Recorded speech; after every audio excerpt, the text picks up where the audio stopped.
The crystal chandelier sparkled above like frozen tears, its light spilling across polished marble floors and long oak tables dressed with silver cutlery. It should have been a night of celebration. Isabella's parents had gathered the Morrison family to toast her graduation from university. But the celebration never happened. Instead, silence strangled the air. All eyes locked on Isabella, who stood trembling, her hand tightly woven with Elijah's. His warm brown skin against her pale fingers was the only anchor she had left in that moment, while her father's voice rose like thunder, shaking the walls. "You are no longer my daughter," he spat, his face flushed with rage. The words hung in the air like a curse. Her mother turned her face away, tears of shame streaming silently, while her older brothers shifted uncomfortably, their jaws tight but their loyalty chained to their father's iron will. Isabella's heart pounded, her throat dry. She could hear her own breathing echoing in her ears as if she were drowning. She wanted to scream, to fight back, but her father's gaze was a blade, and every word he spoke cut her down where she stood.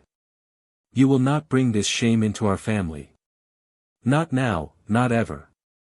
You choose him," his voice shook with disgust, "then you choose to bury every privilege we gave you. Your life of comfort, your inheritance, your name, all gone tonight." A murmur rippled across the long table. The guests, uncles, aunts, distant cousins, all stared at Elijah, their faces a mixture of contempt and curiosity. Elijah didn't flinch. He stood tall, shoulders squared, his jaw firm, his dark eyes burning with dignity. He didn't shrink, didn't apologize, didn't beg. Instead, he gave Isabella's hand a gentle squeeze, whispering just loud enough for her to hear. "We'll get through this." Her father slammed his fist onto the table. The glasses rattled, wine spilling like blood across the white linen. "Get out. Now. And don't you ever step foot in this house again." And just like that, the door to her old life slammed shut. The mansion's iron gates closed behind them, heavy and final. Isabella clutched Elijah's arm, the cold night air biting into her skin. She had no coat, no plan, no home. Everything had happened so fast, like a storm tearing through her life. She looked back only once. Through the tall windows, she could still see the golden glow of the dining hall, her family seated back down as if nothing had happened. Her seat at the table, empty, erased. Her father's voice echoed in her skull, "You are no longer my daughter." Tears blurred her vision. But Elijah wrapped his jacket around her shoulders, pulling her close. His warmth was steady, his presence unshaken. "They took their love away, Bella," he said softly, "but they can't take mine. I'll never let you walk this road alone." She buried her face in his chest, sobbing. At that moment, she realized, she had chosen love over blood. And though it hurt like 1,000 knives, deep inside, she knew she had made the right choice. Life outside her family's wealth was harsh, cruel even. Isabella had grown up with silk sheets, chauffeurs, and weekends in Paris. Now, she found herself sleeping on a thin mattress in Elijah's small apartment in the heart of a struggling neighborhood. The paint peeled off the walls. The heater rattled. At night, sirens wailed in the distance, and sometimes gunshots cracked the silence. For the first time in her life, Isabella tasted hunger. She watched Elijah work double shifts at the auto shop just to put food on their table. His hands were always covered in grease, his back sore, but he came home every night with a smile for her. She tried to help, taking odd jobs at diners, babysitting for neighbors, selling clothes she once wore at high society galas. It was humiliating at first. Her manicured hands blistered, her soft voice strained from endless, "Yes, ma'am, no sir," replies. But as the days turned into months, Isabella felt something she had never known before, strength.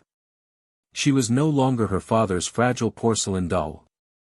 She was becoming something new, someone forged in fire. Still, at night, when exhaustion pressed down like a weight, she would whisper into the darkness. "Will they ever forgive me? Will I ever belong again?" Elijah would kiss her forehead, his voice steady. One day, Bella, you'll rise so high, they'll have no choice but to see who you really are. Back at the mansion, the Morrisons spoke Isabella's name only in whispers. Her father, Richard Morrison, told business partners that his daughter was traveling abroad, but the truth was, he had erased her from the family entirely. Her mother, Margaret, cried silently at night, clutching Isabella's childhood photos, but she never had the courage to reach out. The family's reputation meant more than her daughter's happiness. To them, Elijah was not a man, he was a scandal. And Isabella, in their eyes, was a traitor. Years passed. Isabella and Elijah worked hard, side by side. They built a modest life, rooted in love, respect, and resilience. Isabella went back to school, studying social work, determined to help women who had been cast aside like she once was. Elijah opened his own garage, slowly turning it into a thriving business. His reputation grew, not just as a skilled mechanic, but as a man of honor who gave young men in the neighborhood second chances. They had little compared to her family's wealth, but what they did have was real. And yet, a wound still lingered in Isabella's heart. She longed for her family's acceptance, or at least their acknowledgement that her love was not a shame, but a strength. That wound would soon be ripped wide open. One evening, as Isabella sorted through the day's mail, she froze. Her hands trembled as she held the thick, gold-embossed envelope. It was an invitation. To the Morrison Family Gala, celebrating 50 years of Morrison Enterprises. Her father's signature glittered at the bottom. Her stomach twisted. After all these years of silence, why now? She showed Elijah. His jaw tightened, his brow furrowed. Bella, you don't owe them anything. They threw you away. But Isabella stared at the invitation, her heart pounding. Maybe this is my chance. Maybe, they're ready to see us. Elijah hesitated, then finally nodded. If you want to go, we'll go. But just know, whatever happens in that room, you already have everything you need right here. Isabella smiled weakly, leaning into his embrace. But deep inside, fear churned. She didn't know if this was an olive branch, or a trap. The night of the gala arrived. Isabella stood in front of the mirror, dressed in a simple but elegant black gown, nothing like the lavish designer dresses she once wore, but enough to make her look radiant. Elijah stood beside her in a tailored suit, his strong frame filling it with quiet pride. Hand in hand, they approached the Morrison mansion. The same gates that had once closed on her now stood open. As they stepped through the grand doors, a hush fell over the glittering crowd. Dozens of wealthy faces turned, eyes widening, whispers spreading like wildfire. At the top of the staircase, Richard Morrison appeared, his expression unreadable. His voice boomed across the hall. Well, look who finally decided to come home. Isabella froze. Elijah squeezed her hand. The tension in the room was suffocating. And just before she could respond, the lights suddenly flickered, and a voice behind them whispered. You shouldn't have come here. The chandelier above the gala sparkled like 1,000 frozen stars, but Isabella felt only cold. Elijah's hand was firm in hers, but her knees trembled as they crossed the threshold. Whispers rippled through the crowd like a rising tide. Is that her? She really came back. And with him. Every face turned toward them, some with shock, others with disdain. The men adjusted their ties, the women clutched their pearls, and somewhere a champagne glass shattered against the floor as if the room itself gasped at their arrival. Then, that voice. You shouldn't have come here. Isabella spun, her heart hammering. A figure lingered in the shadows near the entryway, her cousin Victoria. Victoria's eyes burned with venom, her lips curled in a cruel smile. You'll regret this, Isabella. You think my uncle invited you out of love? This family never forgets betrayal. Tonight isn't your homecoming. She leaned closer, her whisper sharp as glass, it's your humiliation. Before Isabella could respond, Richard Morrison's booming voice cut across the hall. Isabella. Elijah. Step forward. All eyes followed them as they made their way across the marble floor, every footstep echoing in the silence. Richard stood tall at the top of the grand staircase, his tuxedo pristine, his presence commanding. He looked down on them like a judge passing sentence. My daughter returns to us after, how many years has it been? 5. 6. The crowd chuckled softly at his mockery. Isabella's throat tightened. Richard raised a glass of champagne, smirking. And she returns with her companion. The man she chose over her blood, over her family, over everything we built. Tell me, Isabella, did you come here tonight seeking forgiveness? Or are you here to flaunt your choices? Isabella's hands shook, but Elijah squeezed tighter. His strength flowed into her. She lifted her chin. I came here because I am not ashamed. Not of him, not of us. I came here to show you that love is not a disgrace, it's my greatest strength.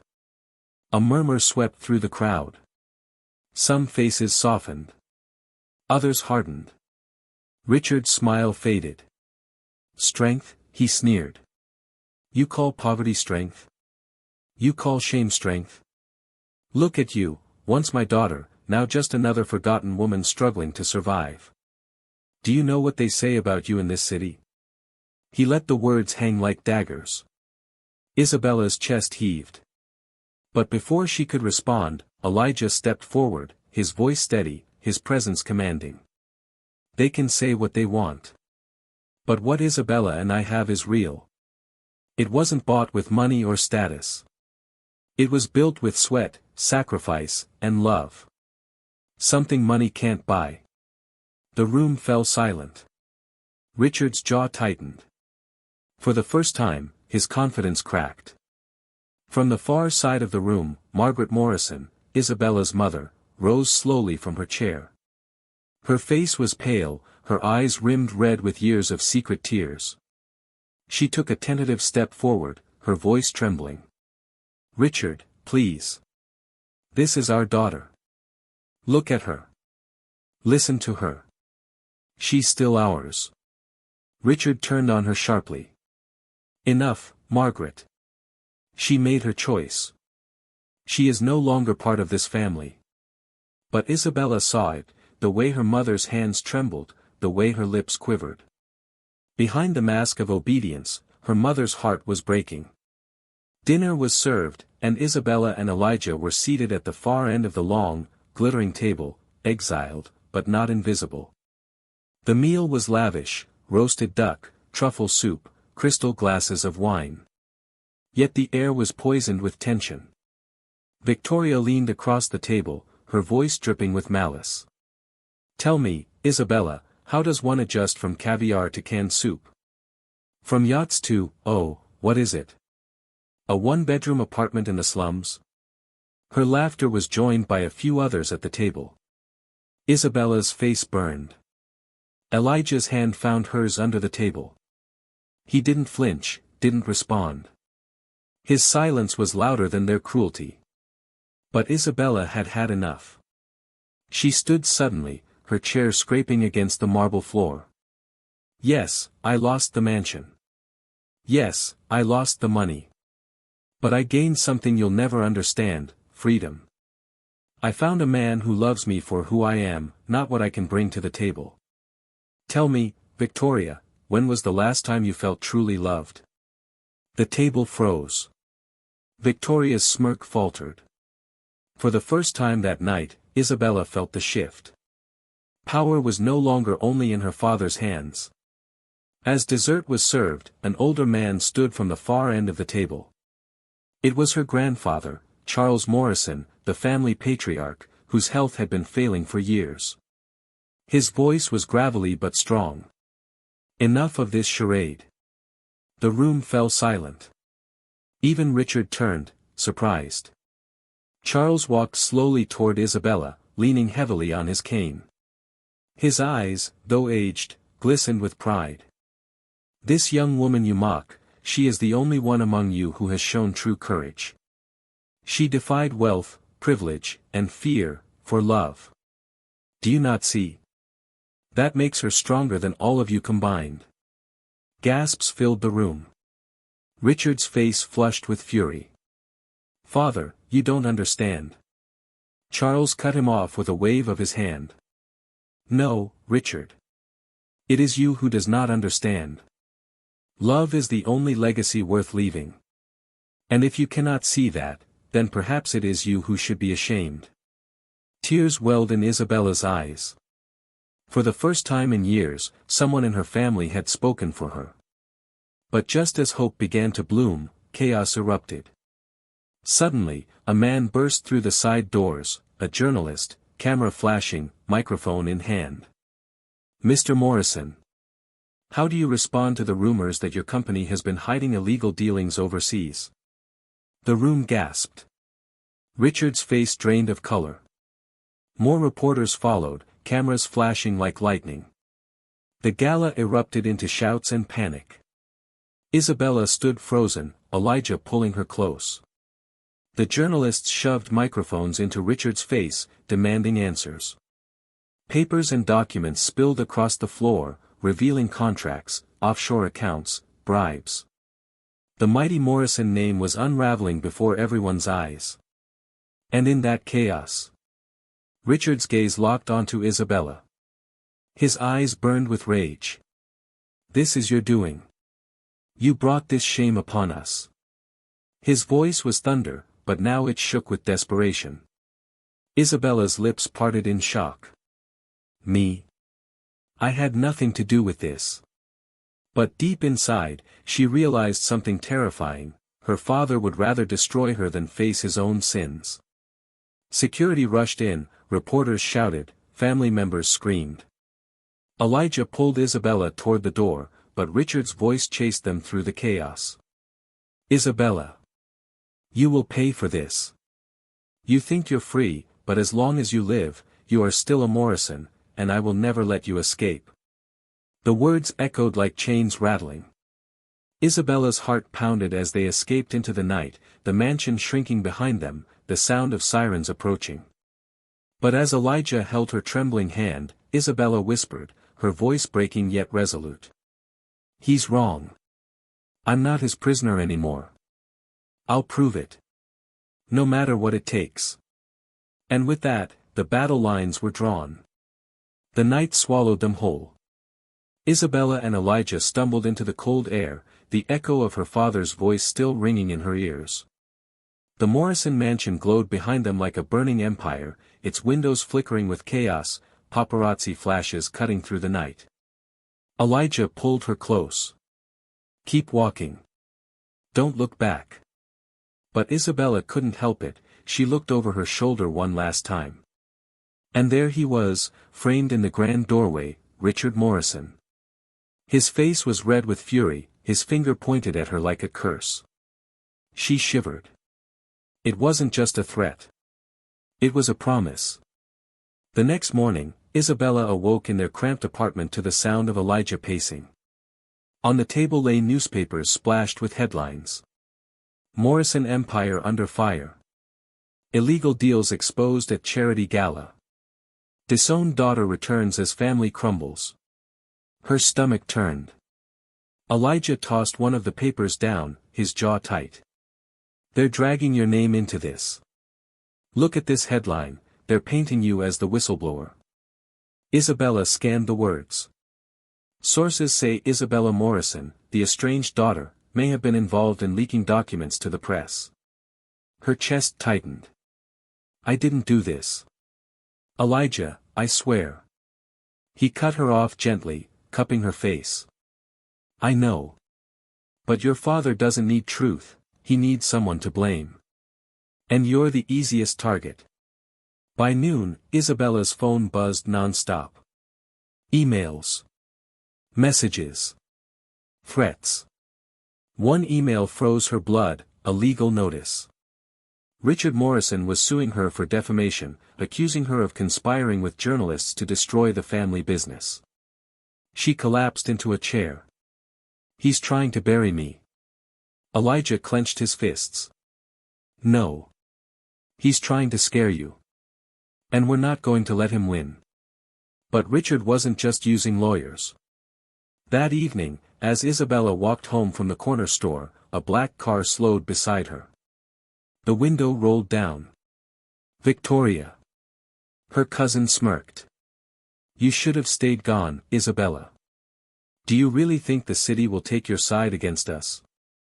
You're nothing without the Morrison name.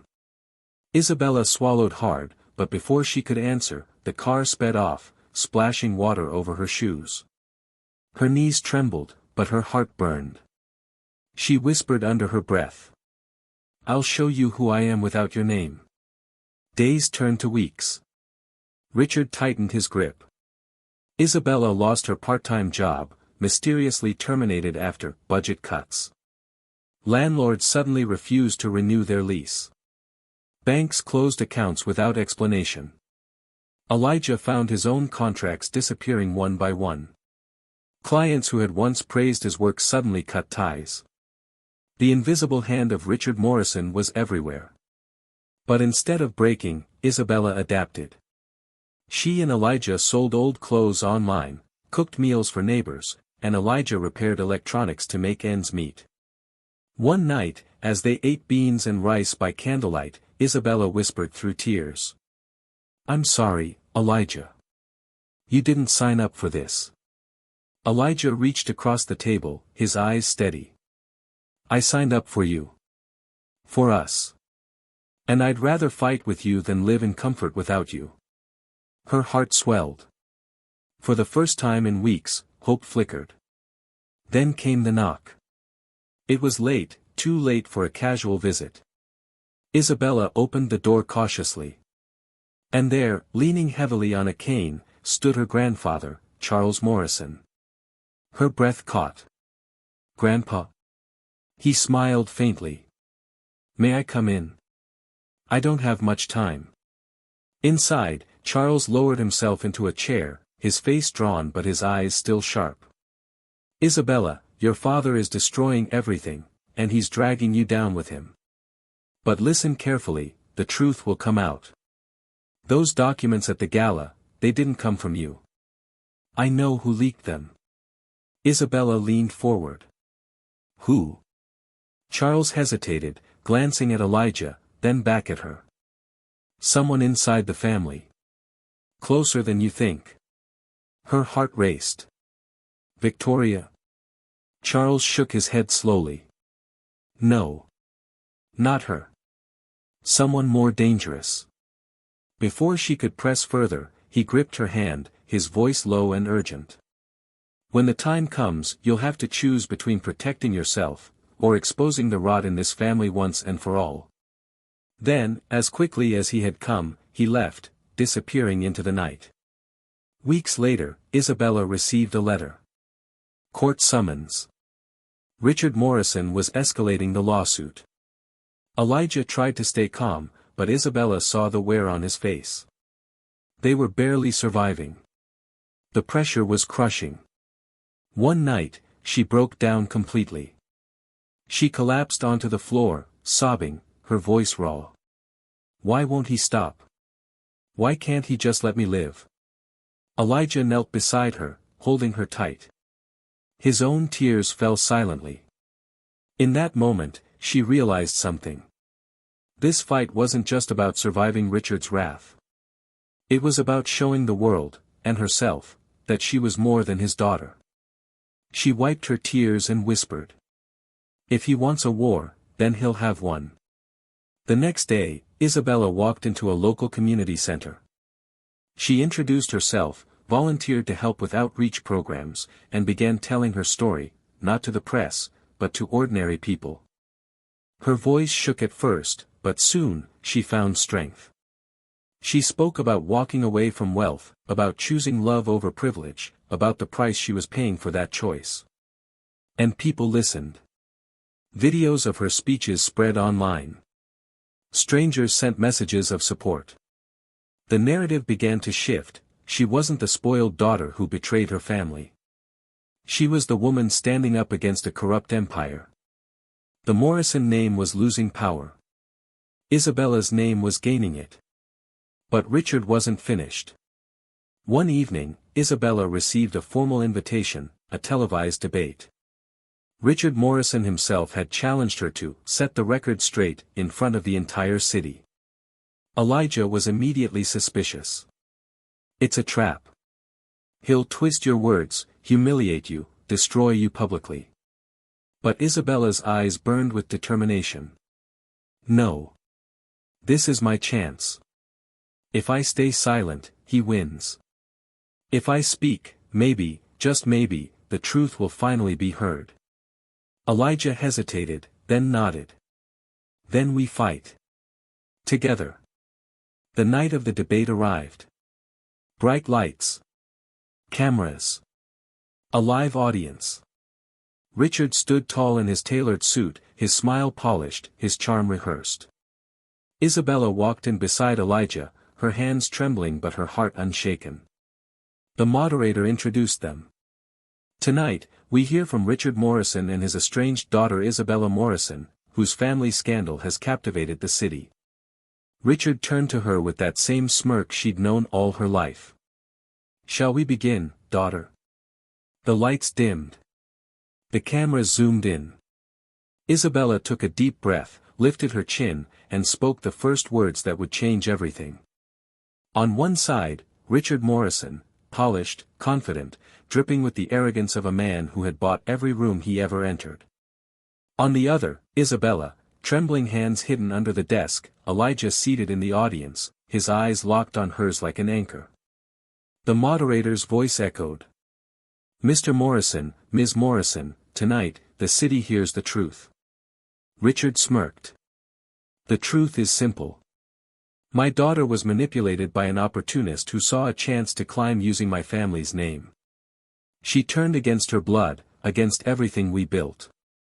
And now she hides behind false accusations to justify betrayal. His words cut sharp, like a knife. The audience murmured.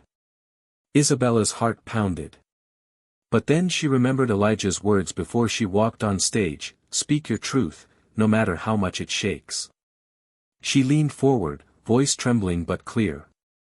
No, Father. The truth is, I walked away. I chose love. I chose humanity. And you couldn't stand it. Richard chuckled, shaking his head as if humoring a child.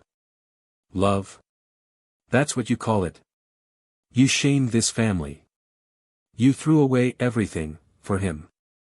He pointed toward Elijah in the audience. A man who has nothing. A man who will never be worthy of the Morrison name. The audience gasped. Some clapped. Others booed. Isabella's eyes burned. Don't you dare speak his name like that. He's worth more than all your money and lies combined. Because unlike you, he knows how to love without conditions. Richard's jaw tightened. He leaned closer, his smile gone. Careful, Isabella. You don't want to say something you'll regret on live television. Then it happened. The moderator shuffled his papers nervously. Mr. Morrison, before we continue, we've received a new development. A verified source has provided us with documents, confirming the leak of your illegal dealings. And it wasn't Isabella who sent them. The audience erupted. Richard froze. Isabella's breath caught. What? The moderator cleared his throat. The whistleblower was, your own son. William Morrison. Gasps filled the room. Richard's face went pale.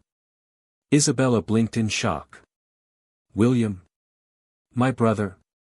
The moderator nodded. Records show William accessed confidential files and delivered them to journalists. Not Isabella. For the first time, Richard lost control. His fist slammed against the desk. Lies.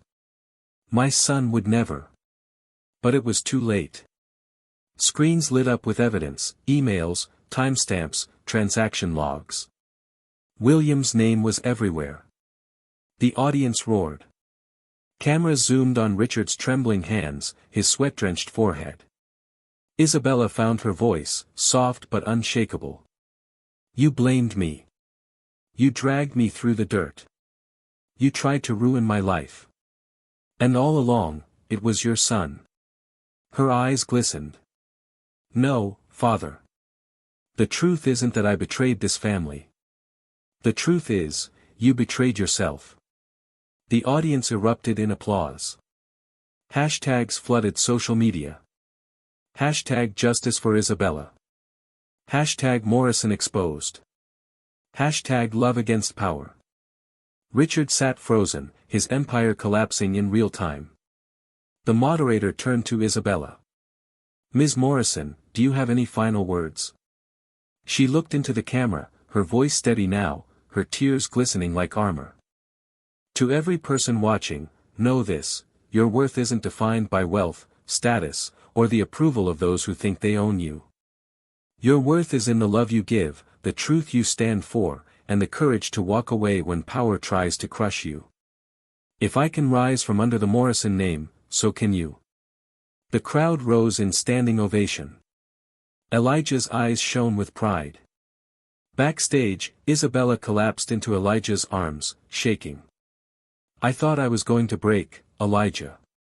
I thought he'd destroy me. Elijah kissed her forehead. He tried. But look at you. You stood taller than him. And the world saw it. But even in victory, a storm brewed. Because Richard Morrison wasn't done. And William, the brother she once trusted, had exposed him not out of justice, but out of ambition. As Isabella hugged Elijah tighter, she whispered to herself. This isn't the end. This is just the beginning. Kindly help us with a like button, also share and subscribe for more emotional stories from Echoes of Black Struggles.